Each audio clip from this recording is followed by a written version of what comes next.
Hello student, আমি শৈবাল চক্রবর্তী, স্বাধীন ত্রিপুরা আইটিআই প্রাইভেট থেকে বলছি। তো আমি এখানে পিটারের ইনস্ট্রাক্টর। তো আজকে পড়ানোর মেন বিষয় হচ্ছে গিয়ে ওয়েল্ডিং প্রসেস, ঠিক আছে? তো আজকের টপিক নিয়ে চলো শুরু করি। তো ওয়েল্ডিং একটা পার্মানেন্ট জয়েন্ট, মনে রাখবে। It is a type of permanent joining process, ঠিক আছে, between two similar or dissimilar metal, ঠিক আছে? সিমিলার or dissimilar metal, এটা একটা permanent joint in presence of, with the help of, বলতে পারো with the help of heat and pressure, ঠিক আছে? তো হিট আর প্রেশারে বেসিক্যালি এটা একটা পার্মানেন্ট জয়েন্ট, কারণ হিট দিলে কি হবে, একটা মেল্টিং প্রসেস হবে। তো ধরে নাও দুইটা মেটাল এ আর বি, এটা থেকে যদি পার্মানেন্টলি জয়েন করতে যায় তাহলে এখানে আমাকে মেল্ট করতে হবে। মেল্ট করলে, তো ওদের মেল্ট হয়ে গেলে, মেল্ট হওয়ার পর কুল ডাউন হবে, মানে ঠান্ডা হবে।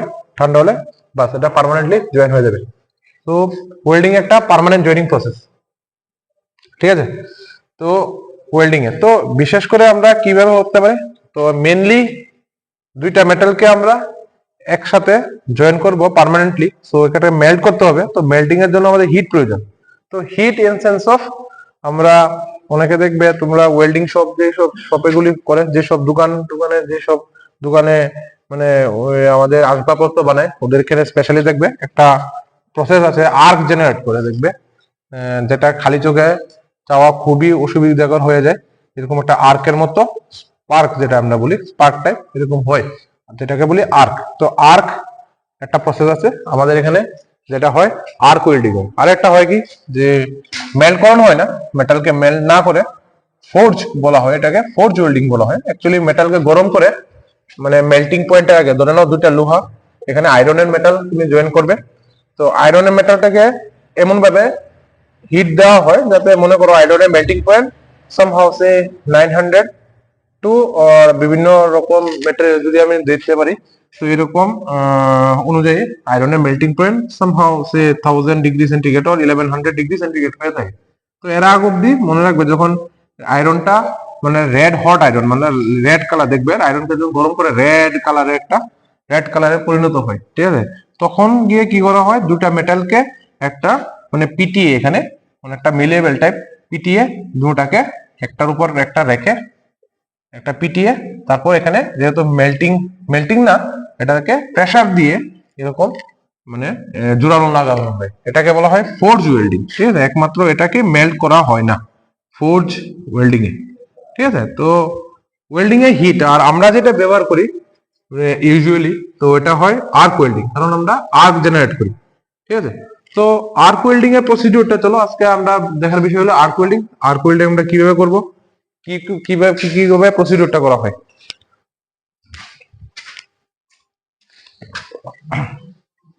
তো দেখো, অ্যাকচুয়ালি বেসিক্যালি তোমরা দেখবে কি, আমরা পাওয়ার সোর্স লাগবে কারণ আর্ক জেনারেট করতে। তোমরা সিম্পল একটা ব্যাপার দেখবে, আমরা যখন ক্যাপাসিটর যখন ইউজ করি, তো ক্যাপাসিটরের দুইটা প্রান্ত থাকে, দুইটা পোল থাকে, এরকম দুইটা তার দেখবে, এখান থেকে বেরিয়ে আসে ওয়্যার, একটা পজিটিভ মনে করে, একটা নেগেটিভ।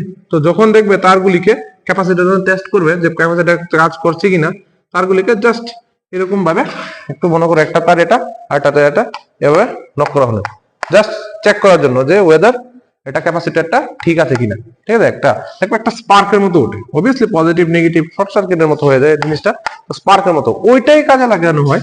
তো অ্যাকচুয়ালি কি করা হয়, যে আমরা মনে করো পাওয়ার সোর্স থেকে, মানে অবভিয়াসলি আমরা যে ঘরে যে ইউজ করি, এটা একটা পাওয়ার সোর্স থাকে, অবভিয়াসলি এসি পাওয়ার সোর্স। তো দুই প্রকারই করতে পারো, এসি আর ডিসি পাওয়ার সোর্স। ডিসি কখন ইউজ করব, তো ডিসি সবচেয়ে বেশি ইউজ করা হয় ডিসি পাওয়ার সোর্স, কারণ এটা আমাদের সুবিধা অনুযায়ী। তো স্টেপ বাই স্টেপ বুঝবে যে ডিসি কিভাবে ইউজ করতে হয়, কখন কিভাবে ইউজ করব।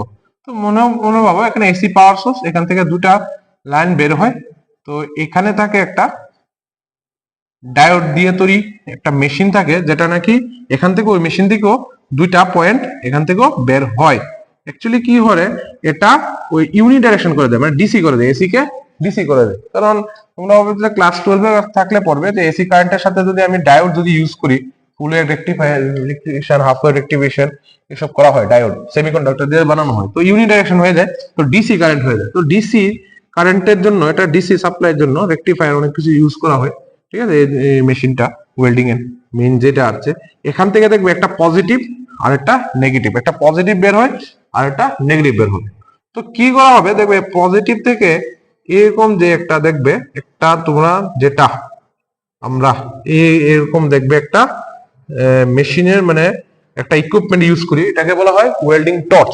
ঠিক আছে, তো ওয়েল্ডিং টর্চের অগ্রভাগে মানে সামনের দিকে এখানে ইলেকট্রোড লাগানো থাকে। ঠিক আছে, ইলেকট্রোড গুলি লাগানো থাকে। আর আরেকটা থাকে, মনে মনে মনে ভাবো যে এই দুইটা জবকে আমরা জোড়া লাগাবো, এ আর বি কে দুইটা লোহাকে জোড়া লাগাবো, এই দুইটা একটা প্লাগের সাথে, ক্ল্যাম্পের সাথে এগুলি অ্যাটাচ করা থাকে। তো একটা পজিটিভ মনে মনে ভাবো, এটা নেগেটিভ জবটা যেটাকে তুমি জোড়া লাগাবে, এটা মনে করো নেগেটিভের সাথে, আর যাকে ইলেকট্রোডটা থাকে পজিটিভের সাথে। তো কি হবে, তো মনে মনে ভাবো, আমি একটু এদিকে লিখে দিচ্ছি, তো একটু পরিষ্কার করে লিখে দিচ্ছি।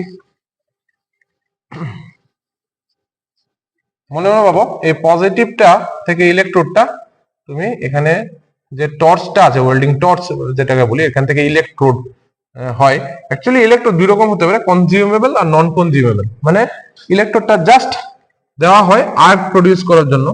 ঠিক আছে, এটা দেওয়া হয়। আর কনজিউমেবল মানে মিন্স আমার যদি দরকার পড়ে যে এখানে মেটালিক টাইপের, এখানে যদি এখানে মেটাল অনেক সময় ইউজ করা হয়, যেমন টাংস্টেন থাকে, নিকেল থাকে, সব মেটাল, এটা খুবই শক্ত হয়। ঠিক আছে, ডিউরেবিলিটি খুব বেশি হয়। তো এগুলিকে যদি তুমি দুইটা মনে করো এ আর বি, এই দুইটাকে একসাথে জোড়া লাগাবে, তো তার জন্য কনজিউমেবল, তুমি ইচ্ছা করলে কনজিউম করতে পারো, মেল্টিং হয়ে পড়বে, বাস এখানে মেল্ট হবে, এখানে মেল্ট হবে, তো একটা পার্মানেন্টলি জয়েন্ট ক্রিয়েট হয়ে যাবে।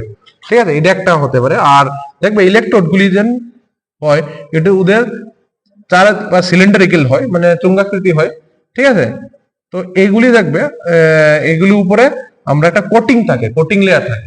ঠিক আছে, তো কোটিং লেয়ার গুলি সিলিকা, সিলিকন ডাইঅক্সাইড, সিলিকা, এসব ক্যালসিয়াম হাইড্রোক্সাইড, এসব দিয়ে তৈরি হয়। জাস্ট এটা একটা শিল্ড তৈরি করে। আমি স্টেপ বাই স্টেপ বলছি কিভাবে কাজটা করানো হয়। তো মনে করো এটাকে প্লাসের সাথে জয়েন করা হলো, এটা হলো টর্চ, যেটা ওয়েল্ডিং টর্চ। আর এটাকে জয়েন করা হয় ওই জবের সাথে। ঠিক আছে, তো যে এই জায়গাতে আনবে, তো কি হবে, এখানে পটেনশিয়াল ডিফারেন্সের জন্য এই জায়গাটা এই আর্ক তৈরি হবে, প্লাজমা মিডিয়াম তৈরি হবে। প্লাজমা মিডিয়াম মিন্স মানে কি, আয়োনাইজ মিডিয়াম। কারণ পটেনশিয়াল ডিফারেন্স এত হাই থাকে এখানে, এত হাই থাকে, কারণ এটার মধ্যে থাকে step up step down transformer মতো থাকে অনেকটা। তো এখানে পটেনশিয়াল ডিফারেন্স এত হাই হয় যে এই যে ইলেকট্রোড আর ওয়ার্ক পিসের মিডলের যে গ্যাপটা আছে, এখানে এয়ার গুলি যে আছে, তো ওই এয়ার গুলি আয়নে কনভার্ট হয়ে যায়। ঠিক আছে, পজিটিভ আয়ন কোন নেগেটিভ আয়নেস কনভার্ট। তো আয়নীয় মিডিয়ামকে বলা হয় প্লাজমা মিডিয়াম। এই প্লাজমা এটাই আর্ক। আমরা যাই দেখি থান্ডার, এরপরে বলবে স্পার্ক হলে যে আগুনের ছিলকুর মতো যে উঠে, ওইগুলি সব প্লাজমা মিডিয়াম হয়, আয়োনাইজ মিডিয়াম। তো ওই আয়োনাইজ মিডিয়াম গুলি হিট এত টেম্পারেচার হয়, এভারেজ 700 to 1000, ইভেন 1500 ডিগ্রি সেন্টিগ্রেডও তোমার হয়ে যায়। তো যার দরুন এটা ইজিলি এখানে মেটাল দুটা গলানো যাবে, এবং গলে গেলে মেল্ট হয়ে গেলে বাস ফার্দার এটা কুল ডাউন করে এটা পার্মানেন্ট জয়েন্ট হয়ে যাবে। এটা হলো মেইন প্রসিডিউর। ঠিক আছে, তো আমরা এখানে ডাইরেক্ট টাচ করবো না। কেন টাচ করবো না, তাহলে শর্ট সার্কিট হয়ে যাবে, মানে পজিটিভ নেগেটিভ সো আটকে যাবে, পজিটিভ আর নেগেটিভ এইভাবে আটকে যাবে। তো আমরা জাস্ট একটু মনে মনে ভাবো, এটাকে আমরা জোড়া লাগাবো, তো ইলেকট্রোডটা এই জায়গায়, তো এরকম গ্যাপ রাখতে হবে, এইভাবে গ্যাপগুলি রাখতে হবে, এরকম গ্যাপ, বাস এরকম একটা অ্যাঙ্গেলে করা হয় 45, মেইনলি 45 to 60 ডিগ্রি অ্যাঙ্গেলে এভাবে করা হয়। এভাবে করলে জাস্ট অ্যাট্রাক্ট করে যায় ডাইরেক্টলি, থ্রাস্ট পোস্টের মতো একটু অ্যাঙ্গেলে রাখা হয়, এভাবে করে আমরা করতে পারি। ঠিক আছে, তো আর্কগুলি প্রসিডিউর হবে। এখন এই যে ওয়েল্ডিং আমরা বললাম, আর্ক ওয়েল্ডিং, এটা দুই প্রকারের হতে পারে, ডিসি। ঠিক আছে, একটা প্রকার হচ্ছে গিয়ে ডিসি ইপি, এর মানে ডাইরেক্ট কারেন্ট, এটা ফুল ফর্ম হলো ডাইরেক্ট কারেন্ট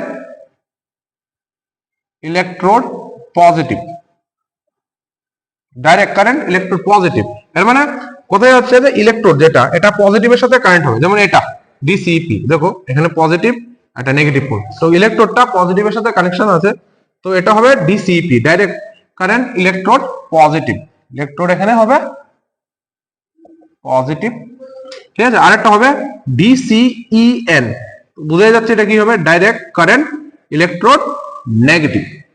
ঠিক আছে, কখন কোনটা ইউজ করা হবে দেখো, আমরা জানি কি নর্মালি এটা একটু কারেন্টের একটু চ্যাপ্টারে যেতে হবে, যে ব্যাটারি থেকে এলে ব্যাটারি দেখবে এই জায়গায় নেগেটিভ থাকে, আর ব্যাটারি অগ্রভাগ যেটা এরকম যেটা এটা থাকে পজিটিভ। ঠিক আছে, তো battery negative to positive actually resistance means এখানে আমি বাল্ব ফ্রিজ যা কিছু ইউজ করতে পারি, বাল্ব ইউজ করতে পারি, ফ্রিজ হিটার যাই হবে, তো রেজিস্ট্যান্স ইউজ করে তো আমরা কারেন্টের ডাইরেকশন কনভেনশনাল কারেন্ট এইভাবে হয় কারেন্টের ডাইরেকশন। আর ইলেকট্রন যে মেইন এনার্জিগুলি নিয়ে অ্যাকচুয়ালি ইলেকট্রিক কারেন্ট আর একটা conventional current positive to negative হয়, আর ইলেকট্রন উল্টা দিকে চলে। ঠিক আছে, তো এখানে মেইন ক্যারিয়ার করে energy obviously electronic energy career করে, কারণ ব্যাটারি হলো সোর্স অফ এনার্জি। ঠিক আছে, এখানে তো ইলেকট্রন গুলি এখান থেকে যাবে নেগেটিভ থেকে, আর এটা পজিটিভ, তো নেগেটিভ থেকে পজিটিভ বলে যাবে, বাস এ গিয়ে এখানে এনার্জি গুলি নিয়ে যাবে, এখানে এনার্জি কিছু প্রয়োগ করবে, যেমন লাইট আমরা বাল্ব জ্বালাচ্ছি, ফ্যান জ্বালাচ্ছি, এখানে এখানে কোনো একটা ওয়ার্ক ডান করবে, বাস এই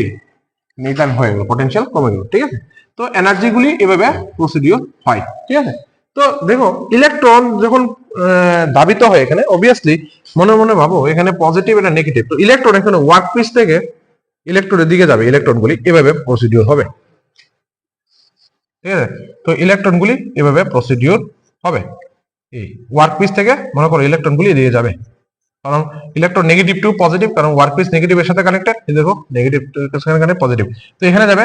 তো এর মানে কি তুমি দেখো ইলেকট্রন গুলি এক জায়গায় গিয়ে স্ট্রাইক করবে এভাবে, তো স্ট্রাইক করতে করলে কি হবে, এই জায়গায় হিট প্রডিউস বেশি হবে, তো অবভিয়াসলি এখানে হিট প্রডিউস বেশি হবে, তো এখানে কনজিউম হবে, মানে এখানে মেল্ট বেশি হবে। তো এটা করা হয় যদি আমার ইলেকট্রোডটা কনজিউমেবল ইলেকট্রোড হয়, মানে আমি যদি ইলেকট্রোডটা এখানে গলিয়ে এখানে মানে ফেলতে চাই, মানে এখানে মেল্টিং ইলেকট্রোডটা যাতে আমার কাজে আসে, কনজিউমেবল যাতে হয়, এখানে কনজিউম যাতে হয়, তার জন্য কারণ মেল্ট করতে হবে, তো বেশি হিট এখানে প্রডিউস করতে হবে, তার জন্য কনজিউম ইলেকট্রোডের জন্য মানে ওয়েল্ডিং এইসব টাইপের ওয়েল্ডিং এর জন্য যেখানে ইলেকট্রোডটাকে কনজিউম করতে হবে এখানে, তো এটা ডিসিইপি করতে হয়। আর মনে মনে ভাবো ইলেকট্রোডটাকে নেগেটিভের সাথে আর এটাকে ওয়ার্ক পজিটিভের সাথে, তো কি হবে আমার এখানে আমি যদি ওয়ার্ক পিসটাকে বেশি গলাতে দেয়, কারণ এই জায়গা কি হবে দেখো ইলেকট্রন গুলি নেগেটিভ থেকে পজিটিভের দিকে এভাবে ধাবিত হবে, তো ইলেকট্রন গুলি তো এখানে হিট প্রডিউস বেশি হবে, তো এখানে মেল্ট বেশি হবে। তো এটা করা হয় মানে বেশি থিকনেসের প্লেট গুলি জোড়া লাগাতে এটা মেনলি করা হয়। তো দুই রকমের আর্ক ওয়েল্ডিং হয়, ডিসিপি ডিসিএন, খুব ইম্পর্টেন্ট কোশ্চেন, এটা থেকে সবসময় কোশ্চেনও আসে। ঠিক আছে, এটা হলো আর্ক ওয়েল্ডিং এর সিম্পল একটা প্রসিডিউর আমি বুঝলাম। ঠিক আছে।